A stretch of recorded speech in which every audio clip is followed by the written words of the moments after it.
Hey everybody, I'm Mike from Missouri, and I am pretty excited for this morning because I've been waiting for this moment for a long time.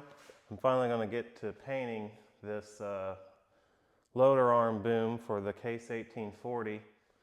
I've got it up on blocks and I got it all wiped down. I wiped it twice with alcohol. I went ahead and all of the repairs that I did, I had to go back and sandblast it again in those areas just to give it a uniform finish. But pretty excited. It's been a long time coming. Going to throw a primer coat of some Sherwin-Williams. This is highly recommended Pro-Acryl. It is an acrylic water-based primer, but it says right on the can it can be top coated with either an oil or an acrylic. And I'm using Case New Holland's top coat Power Tan, which is the factory color, and this is an oil base. I painted the quick attach with it already, and it seems to be real durable, so I'm going to get to work.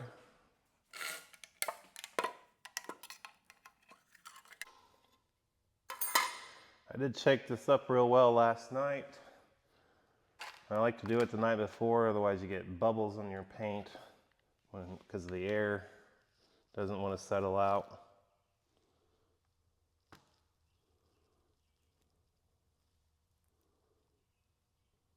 I'm going to try these synthetic fiber rollers and see what kind of results I get with those. I tell you what, the cost of paint anymore these days is ridiculous. This was almost, I think it was close to $100, maybe $80, but still it seems pretty pricey for just a gallon of paint. But it's the good stuff. I really struggled with how I was going to paint this because it's so big. The underside versus the top side, I thought about doing just half of it at once, but in the end, I decided I could do the bottom enough, laying upside down. That way I can get it all at once, and then I'm not like trying to dangle this 800-pound boom from the forklift, and it's going to want to sag on me after it's sitting overnight. At least the forklift's going to want to bleed down, so this is what I decided. I might regret it.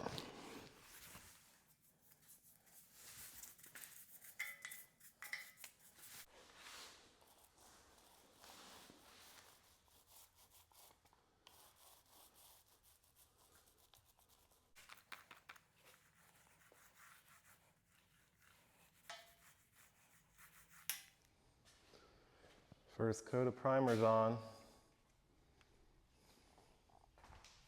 Not dry yet, so you see some blotching. Better look at the welds now that there's not so much reflection.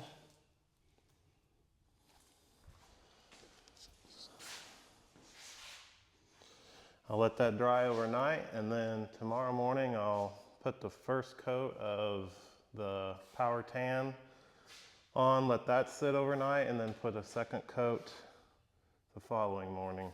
So it's coming along. Long time coming.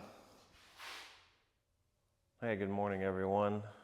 Yesterday I got 2 coats of Case New Holland Power Tan put on. You're supposed to do it within 3 hours if you're going to put the second coat on. So I did that. But I ran into some problems. One, I keep getting these micro bubbles in the paint. I'll throw up a picture here.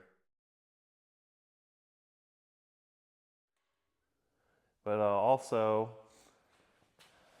my roller that I'm using, and I'm rolling this on, which I think this paint's made to be sprayed, but I don't want to deal with all the overspray. And I have I've had pretty good luck with rolling, but I get all these little fine lints in the paint.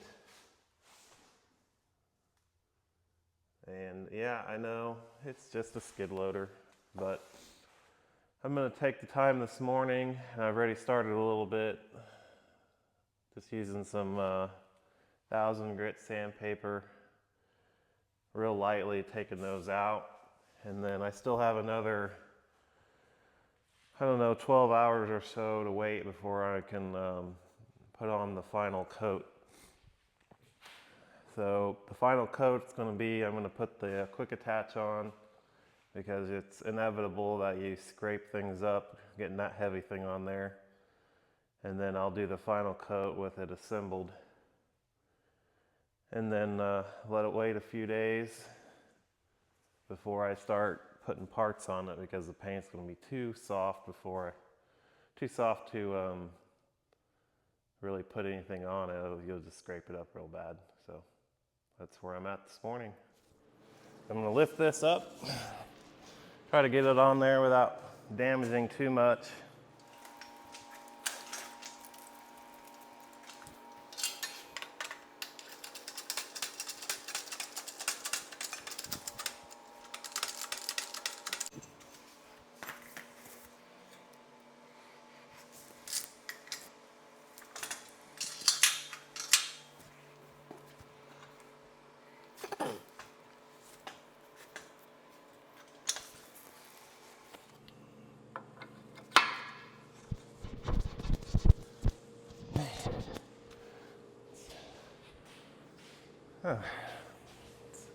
No, pins are just started on each side.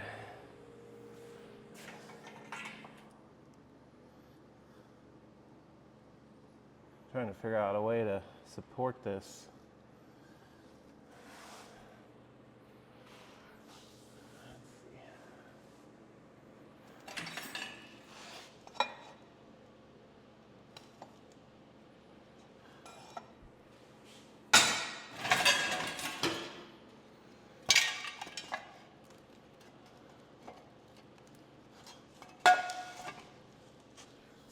Work for now.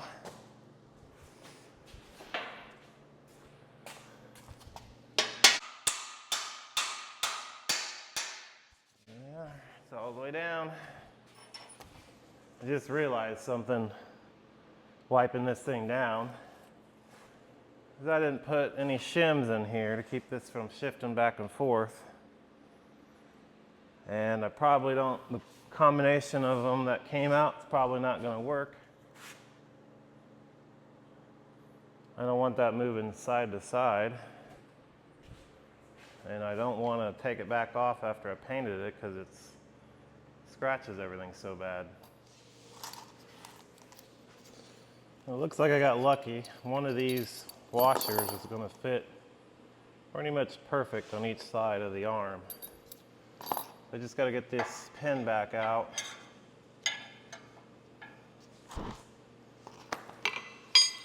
It's there.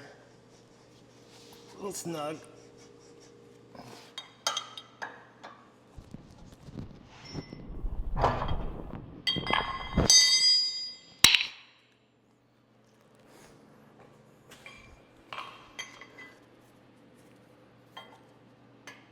It's going to tap the washer into place. Got the other side on in already.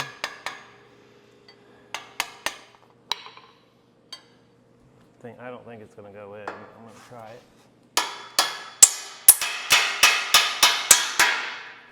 Heck yeah. Okay. Get a washer in each side. A little bit of clearance in there, but not a whole lot. So now I can continue on with wiping it down and getting ready to paint. Well, I was able to put the last coat on yesterday, Friday afternoon, early evening, and I'm pretty happy with it. I'm not a fan of super glossy paints. If it were up to me, I would have done more of a semi-gloss, but I guess this is the factory approved color. Few minor imperfections, but overall for garage roller job, it's pretty good. I'm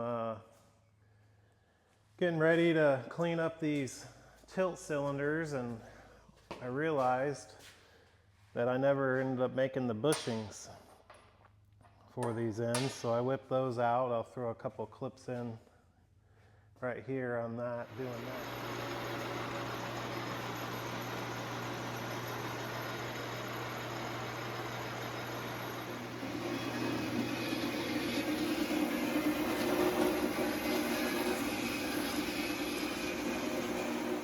But these tilt cylinders, you can see that this one's obviously been replaced somewhat recently. I don't know the brand. It's showing 2016 on it, so I guess it's been longer than I thought. I think this isn't an original cylinder, but it does appear to have been recently repacked. Of course, recently could have been 2016, but I ran the machine a decent amount before tearing it apart, and I had no leaks, so I'm not going to take them apart and reseal them at this point in time. I am going to wire wheel them. I got all the ports, hydraulic ports plugged off, so I can't get any dirt in them. I'm going to wire wheel them clean and then paint those. And that'll be the first thing to go back on the loader here, and then I'll slowly clean up pieces and slowly keep putting more parts on until it's done. After machining the bearings, they have to be heat treated. This is 52100 high carbon steel. I heat treat them in my forge, and this stuff is not terribly hard to heat treat, but you have to watch your temperatures. And I'm using a K-type thermal probe. These can go up to several thousand degrees. So I'm going to insert this into the forge and get it up to a consistent 1500 degrees. We got the forge going. It's kind of turned down at the moment, but I'm going to crank it up here. Get some air. There we go. And I'll put the temperature probe right in the flame where the part's going to go.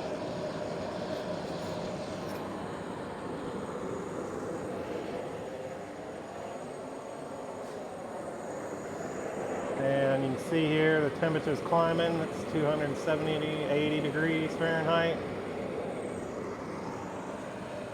We'll get the forge up to 1500 degrees, and I'm usually able to keep it within about 25 degrees plus or minus.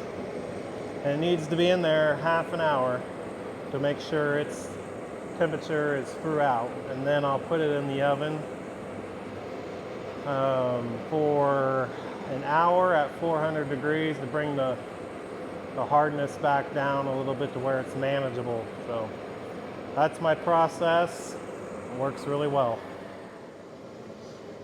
I don't think I said it earlier. After it's been sitting in the forge at 1500 degrees for about half an hour, you have to quench it. I have this thing of canola oil sitting behind the forge because I'm warming the oil up to about 100 degrees because I don't want to quench it in really cold oil.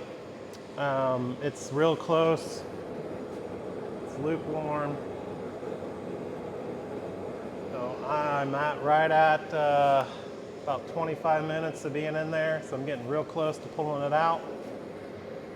I'll give you a quick shot of what they look like here inside. They're a nice cherry to dull red. They should look uniform. On the bottom right there, you can see that I have the temperature probe sitting right beside them, so the temperature is very accurate. I need to turn the propane down just a little because my temperature is climbing.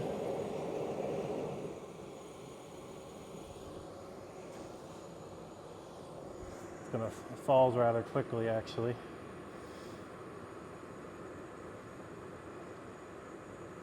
But that's how I heat treat 52100.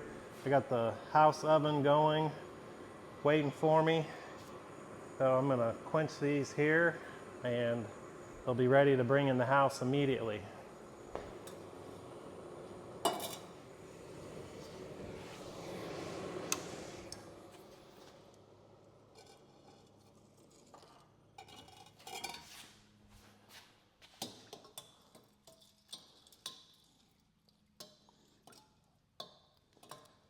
There's the first one.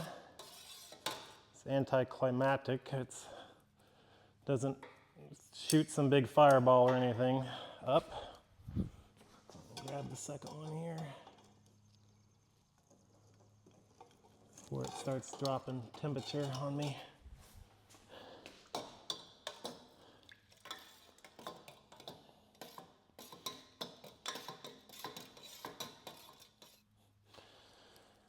And now they're going to be really, really hard.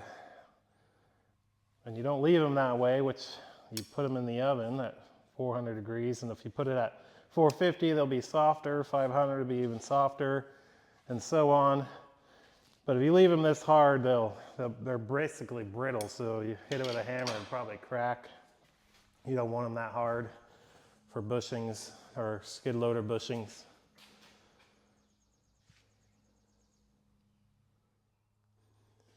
Here are my bushings after being removed from the oven for an hour. This one I already cleaned up a little bit. This is what they look like when they come out. It's kind of like some caramelized oil. For the most part, it comes completely off.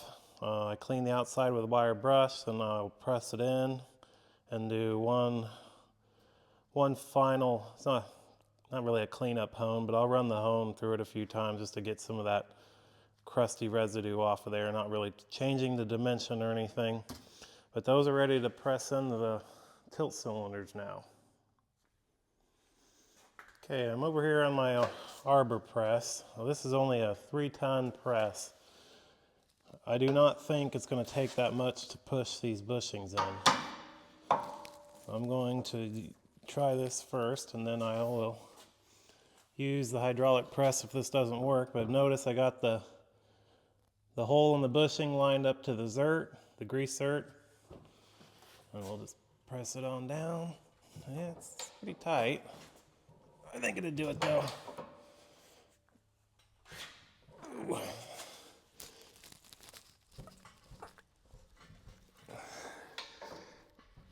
Just barely.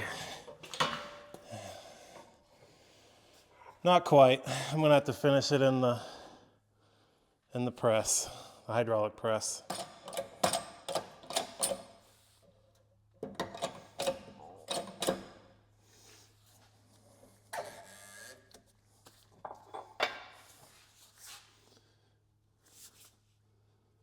Mostly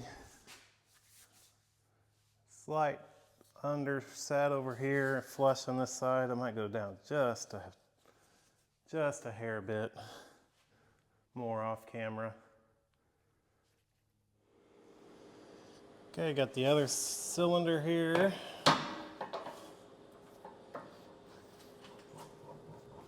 This one's just a tad bit easier.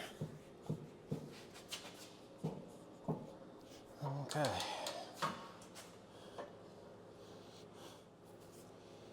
Again, I'd like to get it just a hair bit more because it's flush this side, under flush that side. Just grab this piece of scrap that's slightly smaller than the diameter of the bushing, and I'll use that to just get a little bit more. Hopefully, there we go. Hopefully I didn't go too far. And I went too far. Now I got the problem on the other side.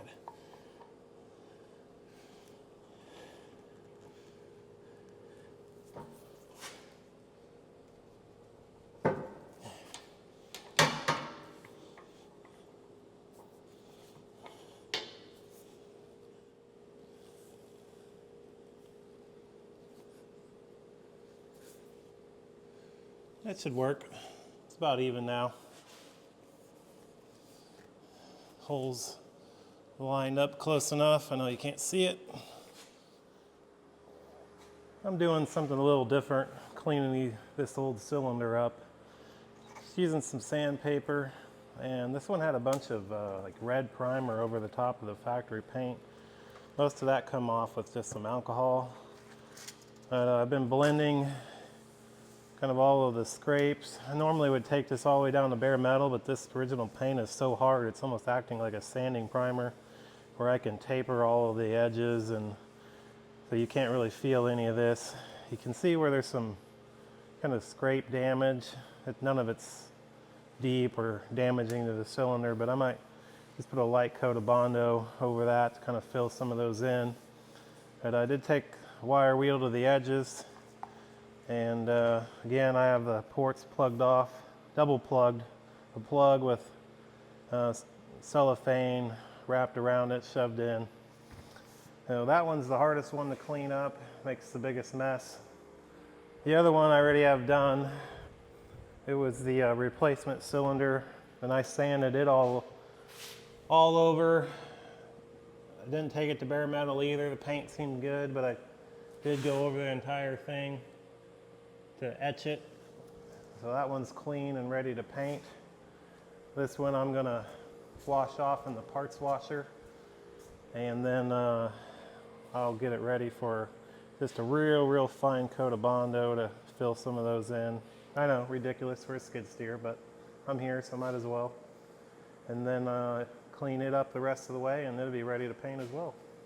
If you haven't been following along with this build, you wouldn't know that these tilt cylinder pins, which go into the quick attach, are both oversized quite significantly, maybe like 50 thousandths or so. And the bushings, the ID is obviously oversized to fit the pin, but to keep the bushing thick enough, I had to bore out the ends of the cylinders so I could get more thickness on that bushing. But got a great couple thousandths fit on those. These are pretty much ready for paint. Got this one, some of that Bondo I put on there, just real lightly filled in some of those real small holes where some things had scratched it over the years. This one's, I think, either an OEM replacement or an aftermarket replacement, I don't know. I'm kind of on the fence right now. I know I said earlier that I was just going to paint them and put them on. I'm resisting the urge to take them apart and reseal them. They weren't leaking, but they're sitting here. I almost feel like I need to take them apart and take a look. I'm not sure what I'm going to do yet.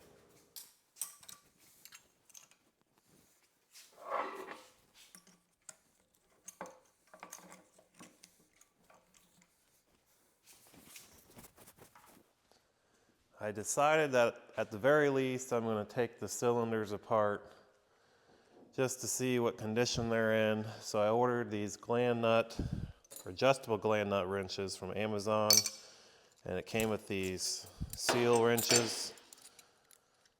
They're seal installer tools. I've never used them, but I think they kind of twist up the seal so you can get it inside. So we'll put those to the side right now. I have the gland nut wrench adjusted to fit the cylinder. So I'm gonna see if I can get it loose here.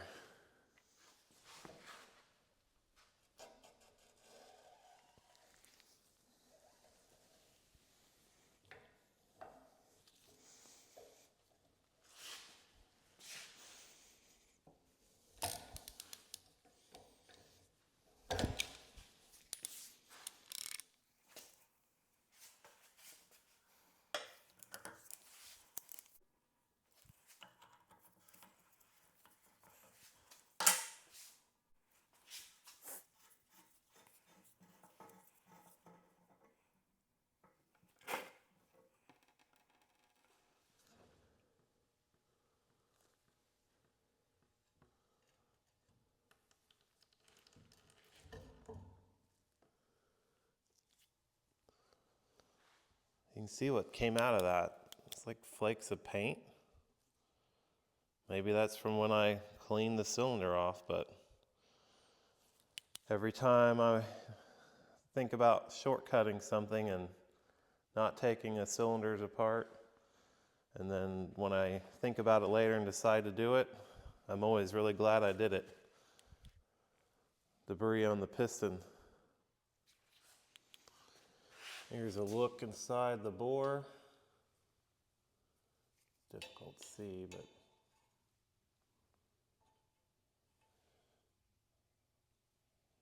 I was looking in it and I didn't see any scoring. You can actually see some cross hatching there. So you'll see there's someone, when they rebuild it, someone honed it, but I don't see any reason why we can't reuse this.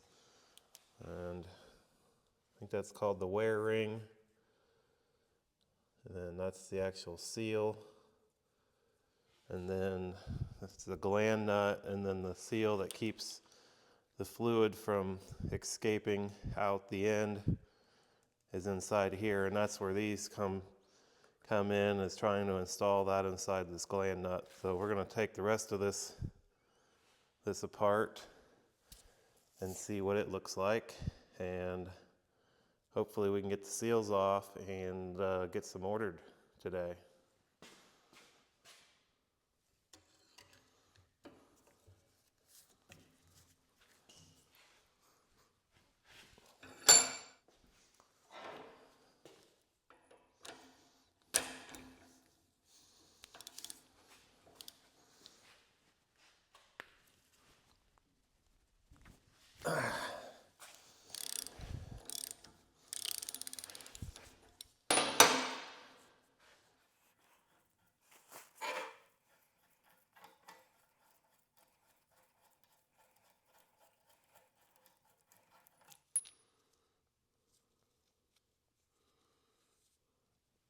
Debris.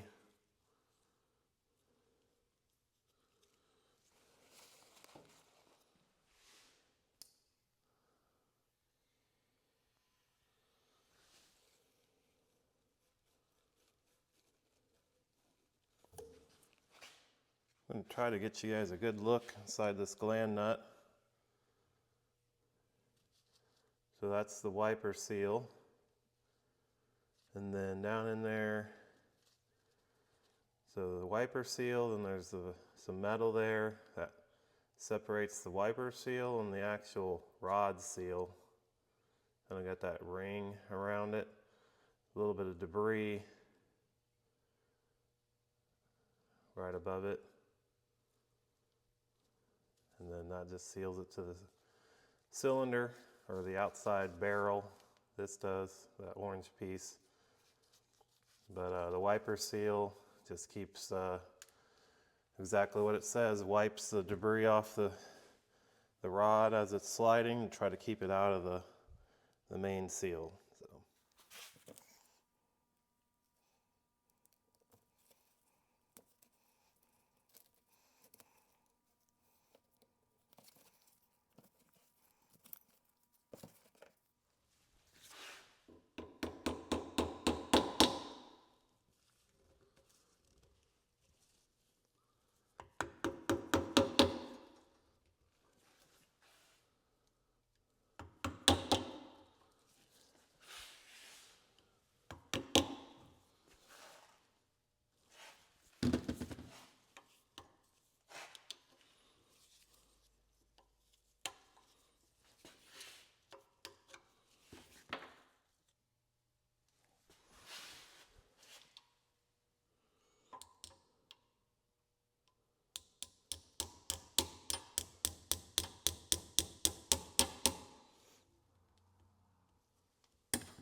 Not easy to get out.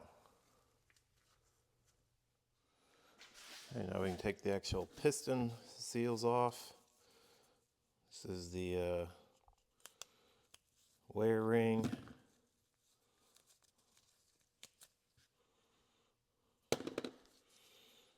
And this is the seal that separates the oil from one side to the other.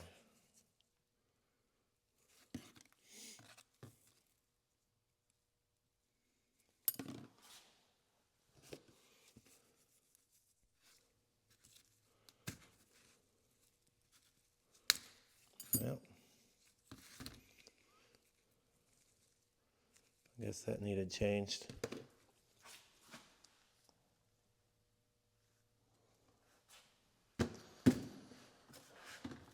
There's the parts.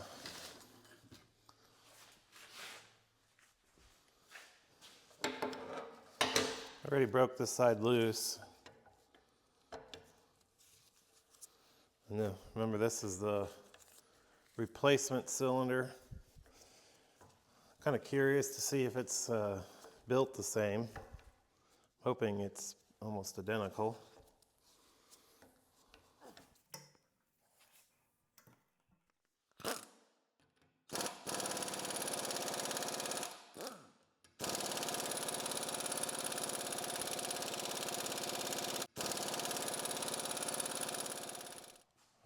I just cranked the air pressure all the way up on my air compressor.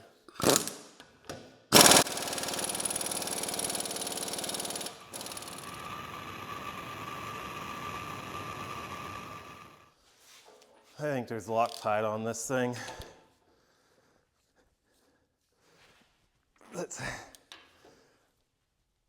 It seems like it's either twisting off, which, don't get me wrong, I don't think I can twist off a bolt that size.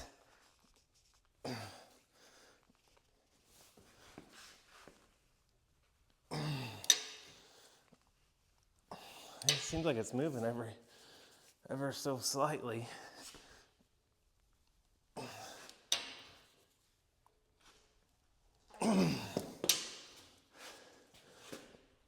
That is the deal. I'm definitely loosening it. I can spin the washer now. It's never good when you have to get the cheater bar out. I really don't want to break this ratchet. I've had it since I was a teenager.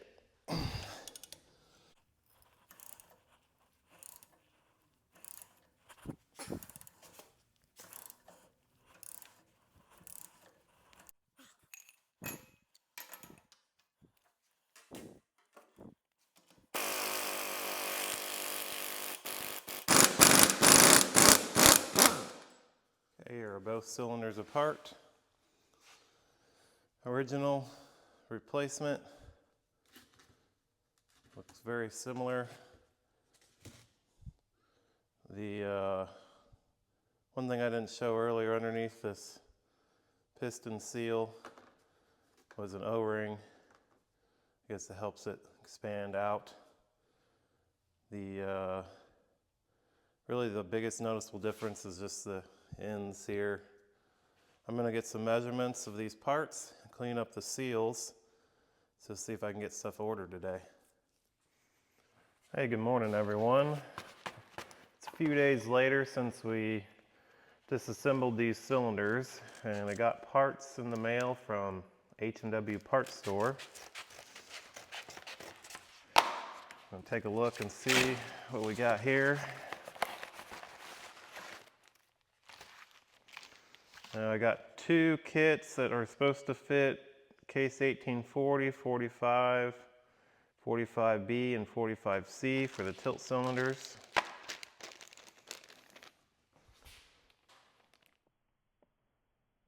And the total on this was $66.80 with shipping.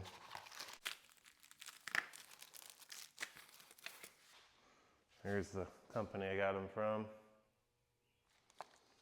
So here's the wiper. Old, new, looks the same.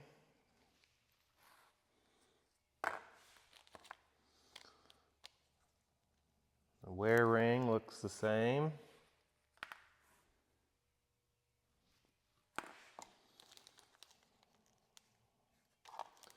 And the main piston seal.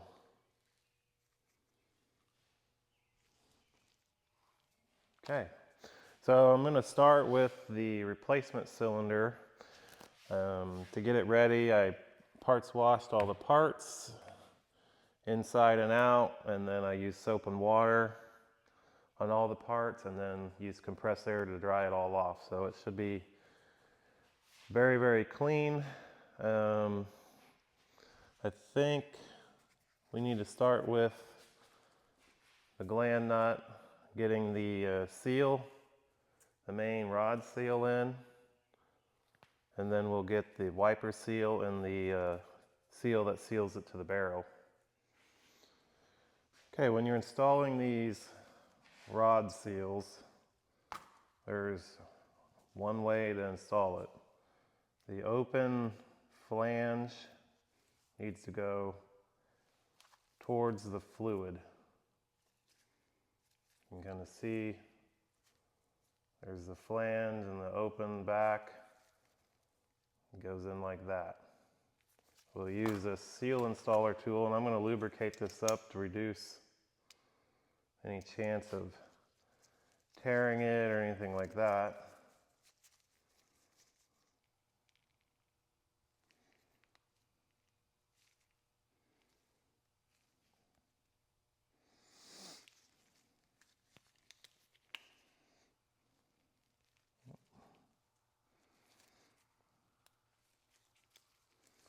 Well, come on here. There we go.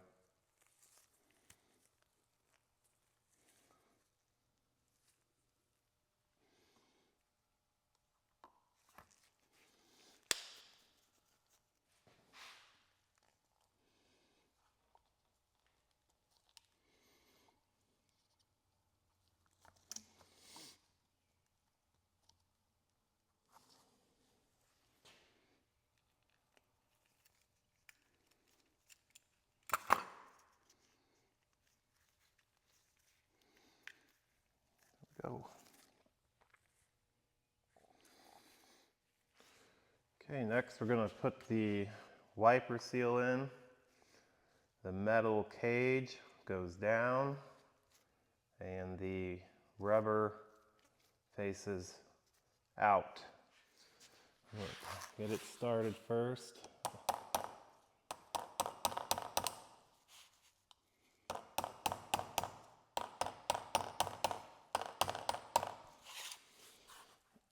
It'd be better on the more solid surface.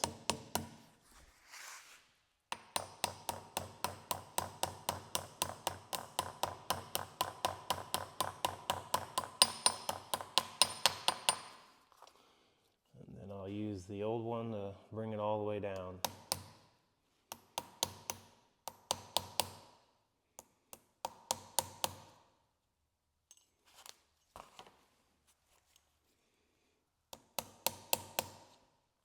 We're just under flush. I think I'll stop there. Okay. Last thing for this gland nut is to put the O-ring that seals right here. Okay, out of the 3 O-rings in the kit, it appears to be the middle-sized one. So we'll slide it on.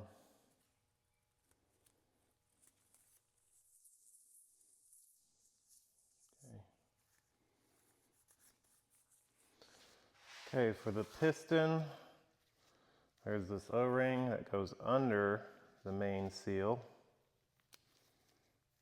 It's kind of like an expander. And then the main seal is right here. Yep. Now, these are kind of a shrink. See if I can. Probably should warm this up in water. Yeah. I'm going to put this in some hot water to get it pliable, to get that on there. Okay, try to get this on without tearing it.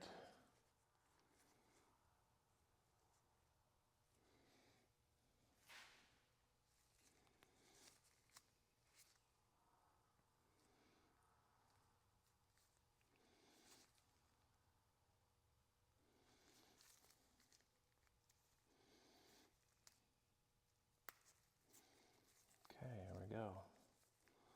You want to kind of shrink that down to size.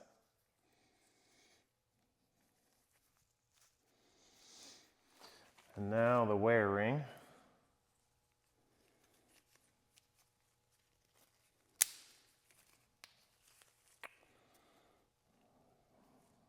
Let's see.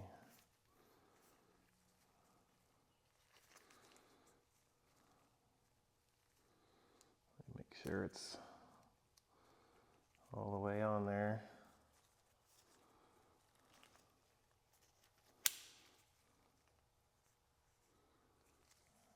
Yeah. Okay, looks okay.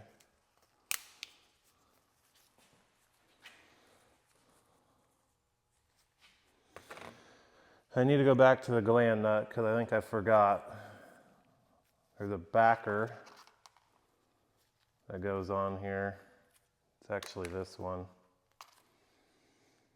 And it fits behind the O-ring right there. So I'm going to get this warm.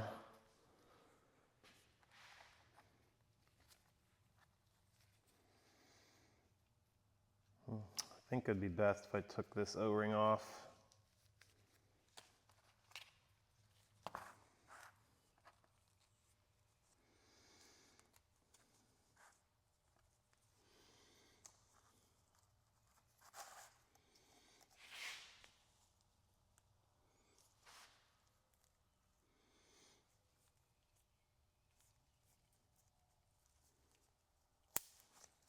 Okay. Yeah, did I put the right one on? Yeah.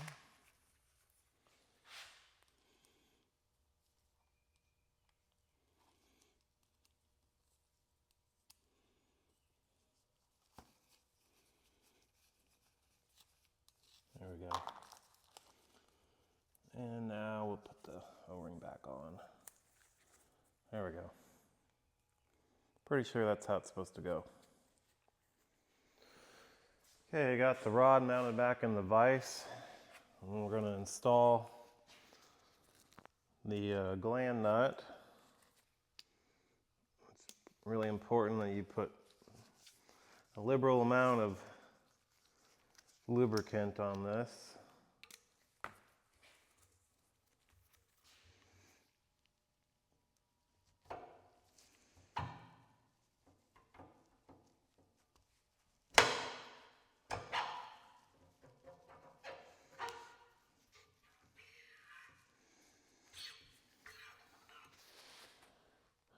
And now we can get the piston back on.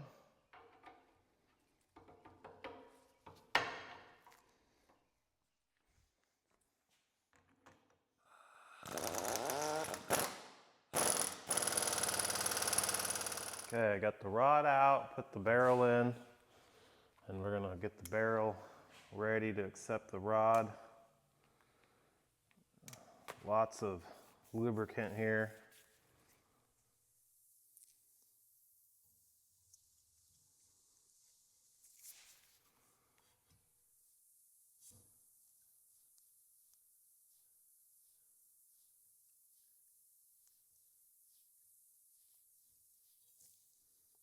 All right.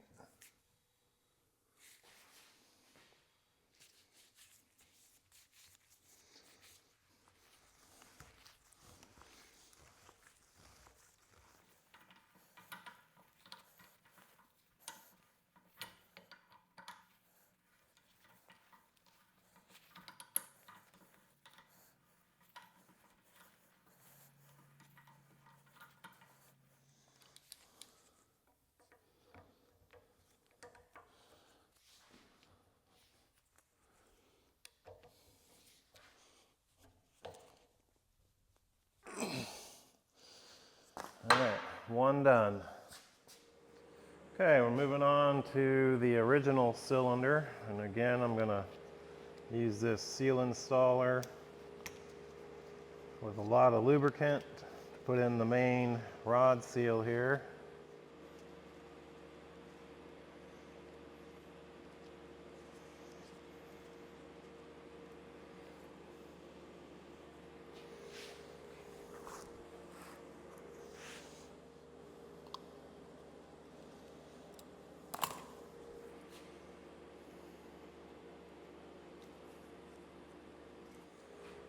Now I'm going to install the wiper again.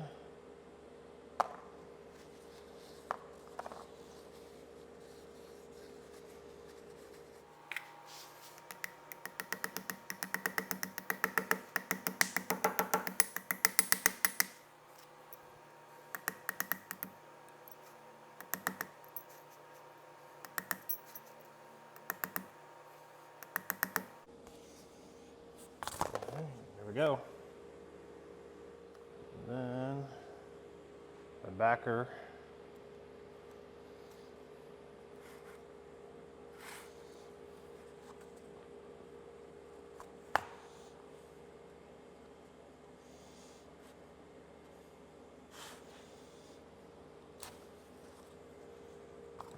Scooch it back.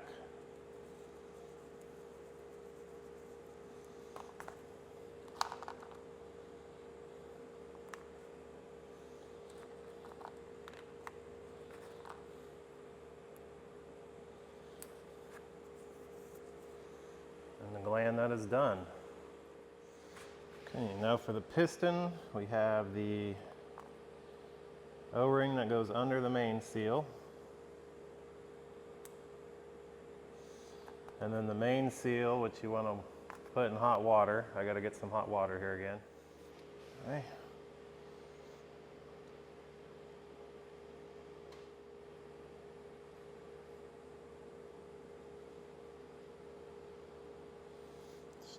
Stretch that on there.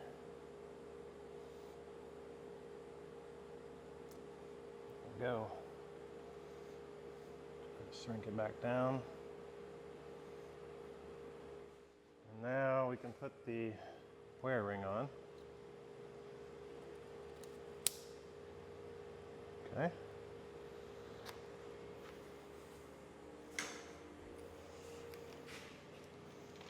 This cylinder is going much faster than the first one. Okay. We're going to install the gland nut. Again, plenty of lubricant.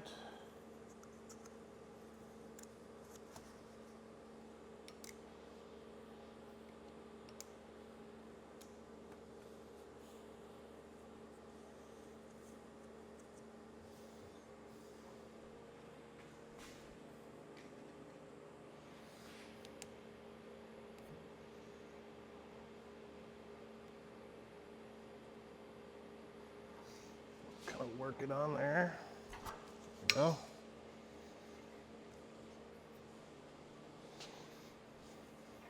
And now the piston.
There we go.